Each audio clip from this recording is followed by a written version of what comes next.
Drama serial सुन मेरे दिल की आने वाली एपिसोड बहुत इंटरेस्टिंग होने जा रही है, क्योंकि अब सदफ बिलाल अब्दुल्ला को बता देगी कि अमार को उस पर ट्रस्ट नहीं है। जिसके बाद बिलाल अब्दुल्ला अमार से 1-to-1 बात करेगा और बिलाल अब्दुल्ला अमार से कहने वाला है कि तुम अब सदफ को तलाक दे दो, क्योंकि तुम सदफ को डिजर्व ही नहीं करते। जहाँ फिर अब अमार भी सदफ को तलाक देने के बारे में सोच रहा है। तो आगे इस ड्रामे में क्या होने वाला है? क्या अमार बिलाल अब्दुल्ला के प्रेशर में आकर सदफ को तलाक दे देगा या फिर दानिया उसे मना लेगी? ये आज हम आपको बताएंगे। तो अगर अब तक आपने हमारा चैनल सब्सक्राइब नहीं किया तो जरूर करें। तो अब जैसे कि सदफ ने अपनी माँ को बता दिया है कि वो दानिया के पास जाता है, जहाँ पर सदफ की माँ ने कह दिया है कि तुम लाहौर नहीं जाओगी और कल ही जाकर वो प्रोजेक्ट को वापस कर देना। जिसके बाद सदफ अपनी माँ की बात मान लेगी और अगले ही दिन जाकर हमशा को कह देगी कि वो लाहौर नहीं जा सकती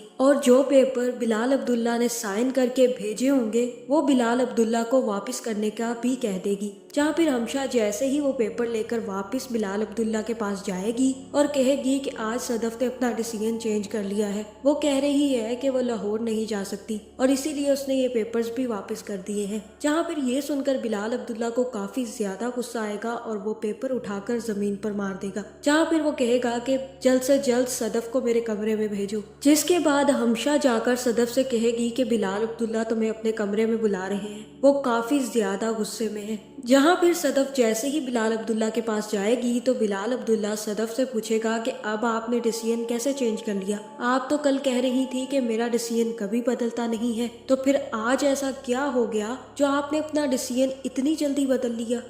जहाँ फिर सदफ कहेगी कि कुछ पर्सनल इश्यूज की वजह से मैंने ये सब कुछ किया है। और तब बिलाल अब्दुल्ला कहेगा कि सच सच मुझे क्यों नहीं बता देती आप? मैं अच्छे से समझ रहा हूँ कि अमार और आपके दरमियान अच्छे ताल्लुकात नहीं हैं, आप दोनों में झगड़े होते हैं और आप दोनों एक दूसरे के साथ खुश नहीं हैं, तो आप क्यों नहीं मुझे सच्चाई बता देती? एक दिन आप इनकार करती हैं, दूसरे दिन आकर आप इकरार करती हैं, फिर अगले दिन आकर दोबारा से इनकार कर देती हैं। क्या वजह है सदफ? मैं यहाँ पर काम करने के लिए बैठा हूँ, अगर मेरे एम्प्लॉयज यही सब कुछ करते रहेंगे तो मैं क्या करूँगा? जहाँ फिर सदफ कहेगी कि I am really very sorry, लेकिन अमार को मुझ पर ट्रस्ट नहीं है। जहाँ फिर बिलाल अब्दुल्ला कहेगा कि अगर ट्रस्ट नहीं है तो फिर लव क्यों है, और जो शादी आपने की है फिर इसे लव मैरिज क्यों कहते हैं? जहाँ फिर सदफ कहेगी कि वो गलती कर रहा है और वो जल्द ही अपनी गलती भी मान लेगा, और जब मोहब्बत अपनी गलती मान ले तो फिर पीछे मुड़कर नहीं देखा करती। और यहाँ पर